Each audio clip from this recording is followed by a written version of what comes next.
To Chicago we go. Caleb Williams and the Bears are entering year 2 under head coach Ben Johnson. After going from worst to first last year and getting back to the playoffs, Johnson continues to push this team for more success and is looking to get his team into the record books this year. High aspirations indeed. He said this to The Athletic's Dan Pompei, quote, I want to have the highest scoring offense ever, which happens to be the 2013 Denver Broncos. I know how many points per game they scored, and I want to surpass them. I want shutouts. I want blowouts. Welcome back to the desk with the boys. Damian Woody, your reaction to Ben Johnson's goal? Oh, I love that. I love that. I think players eat that up, man. And it just it reminds me of back in 2009 when Rex Ryan first came to the Jets. Rex Ryan, one of the first proclamations he made was like, we're going to lead the league in rushing. Looked at every last one of the offensive linemen and was like, get your mind wrapped around that. We're going to lead the league in rushing. What did we do exactly? We led the league in rushing. So I think players. AFC Championship game AFC Championship game as well. Like, would players buy into all that type of stuff? Yeah, he looked at the offensive lineman. He looked at the receivers. You had no damn quarterback. That's we had to do. That wasn't we a had to make it. proclamation. That was We had to. Yes, exactly. We had to do what we had to do, Steve. Yeah, so why you sit there, you're going to put it out there. You didn't have a lot. That's, hey. Yeah. Hey, we're going to ride our bikes to school every day because we ain't got no damn car. That's right. That ain't science. How does this Chicago offense, if they're going to find another gear in year 2, what are they going to need to do to reach it? Number one, it's going to start with Caleb Williams, the quarterback. It's being consistent, not worrying about being a cardiac kid. We know he has that clutch gene. But can you do the normal things on a consistent basis? That's hitting the check down, making the intermediate throws. When the layups and the easy throws are actually there, you have to make those. I would also say, when you look at this wide receiver group, DJ Moore's no longer there. When you look at the tight end, Colston Loveland, Luther Burden III, and then also Roma Duze, 2 of those 3 guys, in my opinion, have to have 1,000 yards receiving.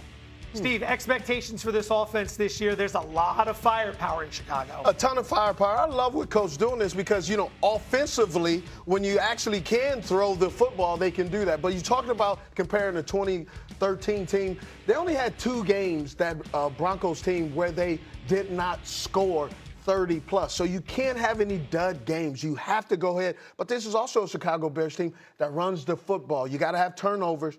And at the end of the day, you're going to have a high clip. They're only averaging 64, 65 plays or snaps per game.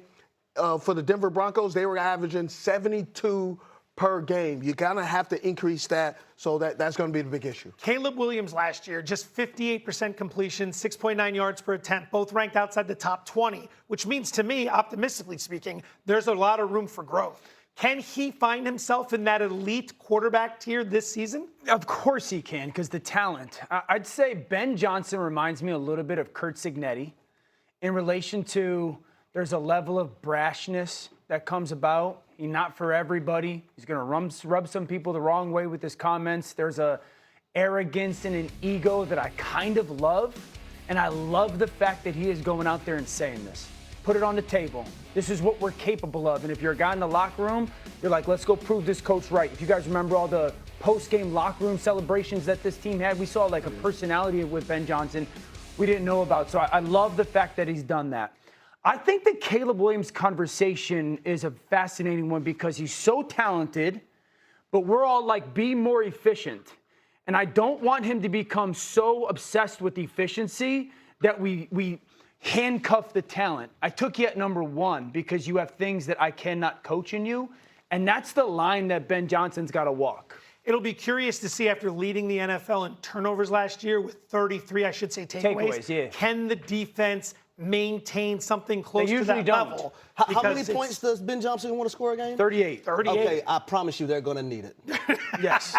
Yes. From football in Chicago to baseball in Chicago, the Cubs last night taking on the Nationals. Your performance of the night belongs to Alex Bregman. Top 5, tied at 1. Bregman up with 2 runners on. See ya. No doubter. 3-1 shot. This is to left. Cubs are going to take a 4-1 lead.